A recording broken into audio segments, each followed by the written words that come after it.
naman. Oo nga, kawawa ka naman. Gusto ko ng ice buko. Gusto mo ba tikim ka na lang dito sa akin? Ayoko, may laway mo na yan eh. Ang arte mo naman.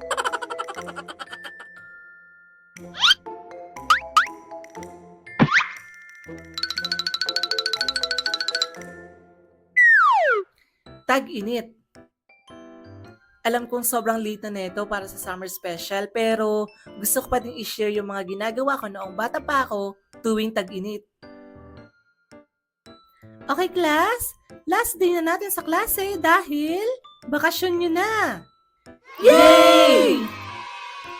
Oh, wag masyado maglalabas ng bahay ha at sobrang init pa naman ngayon.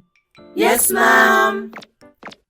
Sa bahay, kapag bakasyon, kung hindi ako nagdo-drawing, nagugupit ako ng kung ano-ano. Talaga namang bata ka? Ano na naman ba yung mga kinakalat-kalat mo dyan, ha? Gumagawa po ako ng laruan, Nay. Linisin mo yan pagkatapos, ha? Papalunok ko talaga sa'yo lahat yan. Opo, Nay. Kapag naboboring na ako nun sa bahay, wala na akong ibang pinagkakaabalahan nun tuwing bakasyon kundi maglaro kasama yung mga pinsan ko sa kalye.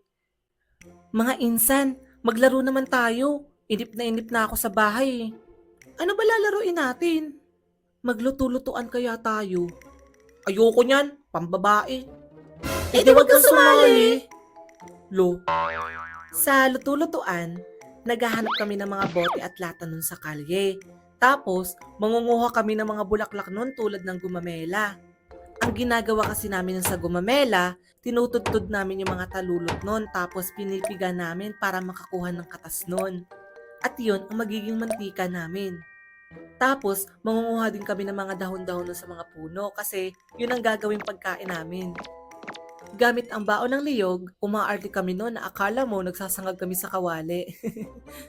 Pero minsan, kapag medyo nakakaramdam na kami ng gutom noon, naghahanap kami ng totoong pagkain. Kaya naman naghahanap kami ng bayabasan noon. Kapag kumukuha kami noon sa puno ng bayabas, may pagkakataon pa noon na may nahuhulog sa amin kasi napuputol yung sanga. Uy, nahulog pa nga. Ang sakit ng puwet ko.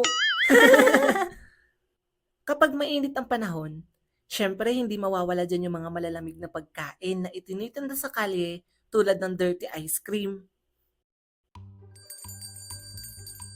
Ayun, may ice cream. Bili tayo. Tara! Ay, wala pala akong pera. Hingi ka sa nanay mo. Oo nga. Tatay, pahingi nga akong 5. Bibili ako ng ice cream. Nako, wala akong barya dito. Doon ka sa nanay mo muna humingi. Nanay, pahingi nga ng 5. Bibili ako ng ice cream. Ano tingin mo sa akin? Nagtatain ng pera? Aba, gayati mo tong katawan ko. Tapos ibenta mo niya sa labasan. Ang dami agad sinabi. Oh, eto na. Magbibigay din naman pala. Manong, pabili po. Yung nasa tinapay po. Oh, eto na. Sarap. Meron din nagtitinda ng ice buko nun. Yun yung version ng popsicle namin dito sa probinsya. May 2 uri ang ice buko. Yung normal shape, tsaka yung pinipig. Manong, pabili po. Gusto mo bang bumili o bumunot? Mas madami kang makukuha kapag bunot. Sa bunot, magbabayad ka ng piso tapos bubunot ka ng isang papel dun sa parang palabunutan. Tapos kapag 2-digit yung nakuha mo, may isa ka ng ice buko. So kapag nagbayad ka ng 5, tapos 5 2-digit din yung nakuha mo, edi may 5 ice buko ka na. Sige po, bubunot ako. Kaso minsan, nakailang bunot na ako nun pero hindi pa din ako nakakakuha ng 2-digit. Kaya yung 5 piso ko na dapat para sa isang ice buko, ay nauwi sa wala. O ano, wala ka naman pera?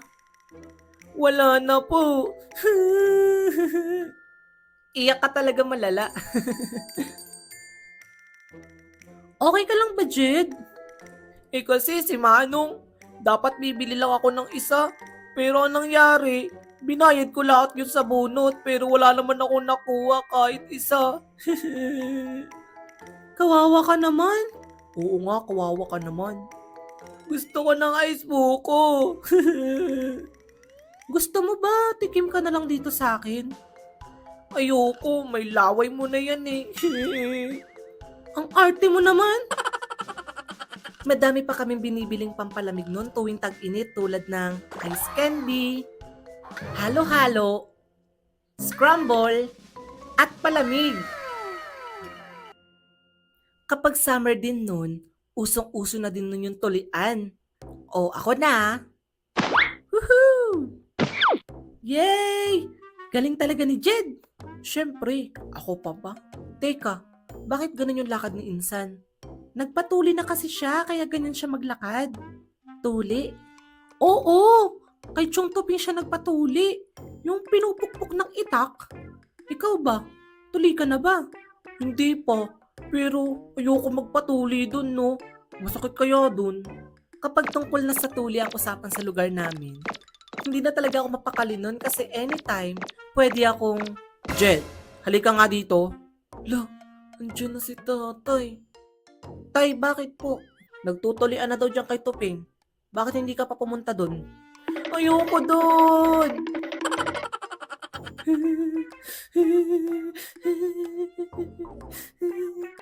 O Jed, bakit? Anong ginagawa mo dyan? Nagtatago ka ba? Nagtatago po ako kay tatay. Bakit? Magpapatuli na daw ako kay Chong Tuping. Ayoko nga doon. Gusto ko sa doktor para may anesthesia. Ganun ba? Nay, parang awan nyo na.